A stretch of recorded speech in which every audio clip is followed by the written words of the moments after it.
Hello, my name is Zed and I'm an electrical engineering student, and today I'm presenting to you our project, the visual PLC panel. The PLC is usually connected to a physical control panel like the one we have here, which has many disadvantages. The first one is that it's very costly, which is because how large it will be, with countless switches and lights which are connected to the factory. The other thing is that it's very complicated and it's very time consuming. The last thing is that you cannot really modify it without much effort, so it's really hard to modify, which is why many factories started to use computer integrated control systems. However, this presented another problem, which is how costly they are and hard to modify when they are custom made.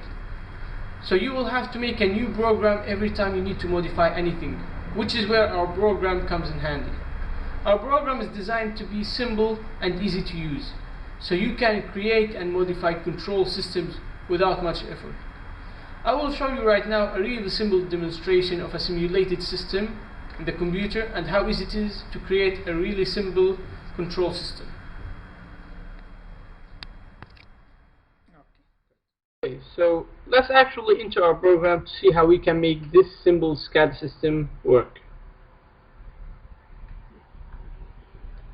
So the first thing is that you have an empty screen. You have a background now which you can easily change, and we will now put inputs and outputs which will be the same as you can see in the control panel here. So we go into the editing mode where you have to input a password so no one unauthorized can use it. After you put the password, you get the access to modify your program. You can go and change the background to anything, which should be something about your program, like a sketch of your factory, which will help you understand your program to design it easily. After choosing the background, it will automatically adjust to the size. Then you can start adding components like inputs or outputs. For example, we can add a few inputs and outputs to see their status. You can choose a name for them, like for example you can put input 1 high. Then you choose which input or output it is, which is 1 for now, and input 1 high. Then you can choose other things like the size or the color. Then you can simply save it.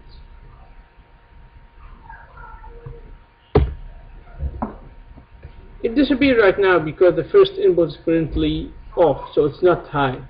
However, if you go and switch it on, you will notice that it will appear here as input 1 high, and if you switch it off again, it will disappear.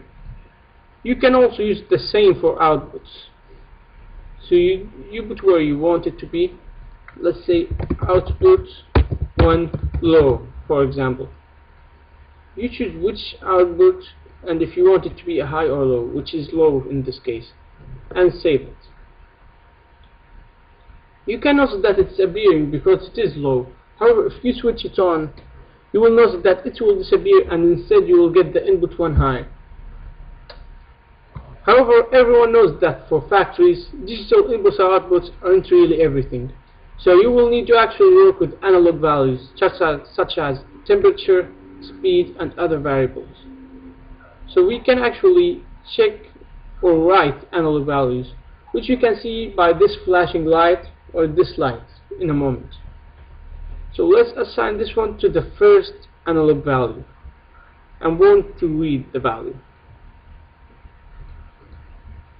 You put the size and the color and everything and save it. Then you can also add another write value to work with this light here. So let's add an analog write value. Edit. Analog 2 here for example. Right. Then you can add the limits, which values your analog will accept. So we need this analog to take values from 1 to 40, for example. So you put the min and the max as 1 and 40. And the step is the increase.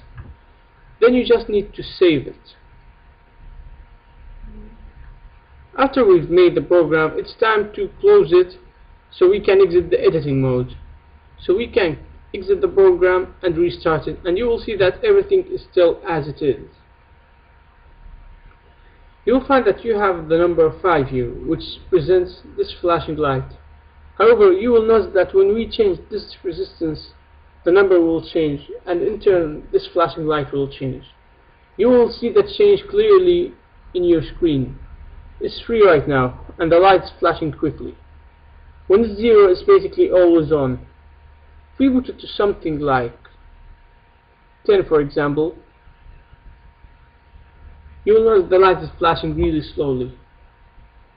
And for the other light, you will notice that this value is changing the lighting frequency, just as if it was the analog instrument.